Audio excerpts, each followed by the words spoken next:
Píše sa rok 1312.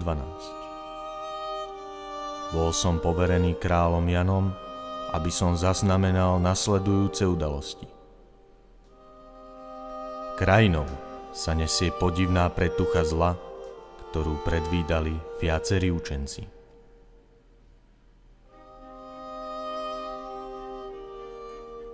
Niektorí vinári boli dokonca ochotní vymeniť svoje vzácne vína za alchymistické nápoje, ktoré im majú zabezpečiť ochranu svojich rodín.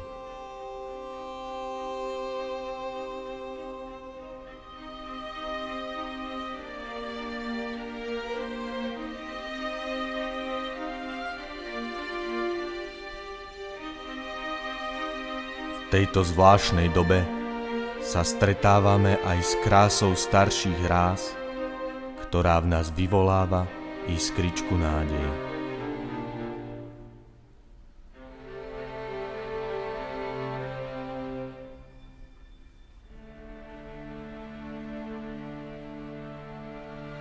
Ale len s nádejou si nevystačíme. Treba nám ostražitosť, odvahu a silu ako nikdy predtým.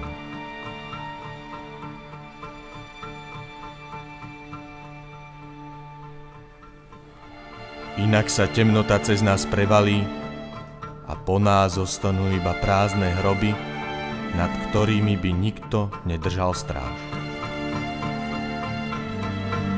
Je na nás, ako sa voči svojmu osudu postavíme. A na bohoch, aký koniec si zaslúžime.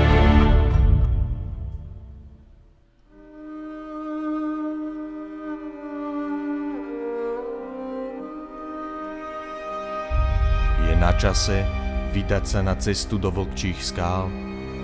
Tam to všetko začne.